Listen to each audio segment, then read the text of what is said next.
আবারও মুখোমুখি সূর্য দীপা, তবে এবারে একদম নতুন পরিচয়। দীপা সূর্যের জন্যই আবার পড়াশোনা শুরু করলো।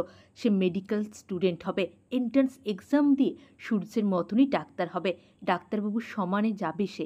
হ্যাঁ বন্ধুরা, দীপা ঠিক করলো এটাই, কারণ ডক্টর সান্যাল দীপাকে সে এটাই বললো যে দীপা, তুমি সূর্যের সামনে সূর্যের মতনভাবে যাও।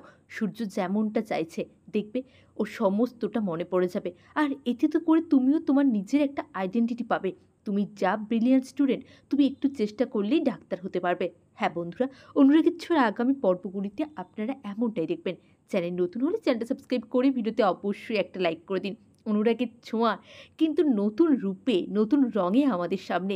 দীপা একদম অন্যরকমভাবে কলেজ স্টুডেন্ট হয়ে, আর সূর্যও সেই কলেজ স্টুডেন্ট হয়ে। ওইদিকে দীপার ওড়নাটা সূর্যের মুখে যে লাগে, সূর্য ওড়নাটা দেয়, তখন দীপা ফ্রেন্ডস করতে যায় সূর্যের সাথে। সূর্য বলে, আমি এরকম অচেনা কারোর সাথে বন্ধুত্ব করি না। দীপা বলে, আপনাকে তো আমার কাছে ফিরে আসতেই হবে ডাক্তারবাবু। আপনি কোথায় যাবেন আমাকে ছেড়ে? আপনি আর আমি একটা সুতোতেই বাঁধা, এক জন্ম নয়, এরপরে 7 জন্মের জন্য বাঁধা। তাই দীপার কাছে আপনাকে ফিরে আসতেই হবে। সত্যি অনুরাগের ছোঁয়ায় যেন মনে হচ্ছে নতুন একটা রঙের আবির্ভাব হয়েছে। চারিদিকে অনেকটা রঙিন ব্যাপার।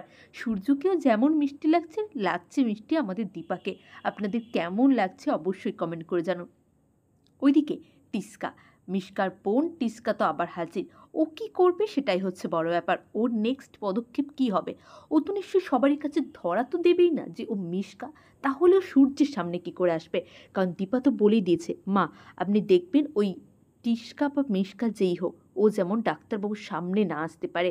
ওইদিকে দীপা এভাবে সূর্যের সামনে এলে হয়তো সূর্যের একটু একটু করে সমস্তটা মনেও পড়ে যাবে, বা এটা দীপার জন্য তো ভালো হলো। দীপা এত ব্রিলিয়ান্ট একটা স্টুডেন্ট, সেও নিজের একটা ব্রাইট ফিউচার তৈরি করতে পারবে। আর তার সাথে আবার শুরু হবে দীপা আর সূর্যের দুষ্টু মিষ্টি প্রেমের গল্প। হ্যাঁ বন্ধুরা, কেমন লাগবে সমস্তটা দেখতে অবশ্যই কমেন্ট করে জানান। অনেক ধন্যবাদ সকলকে ভিডিওটি দেখার জন্য। অনেক নমস্কার।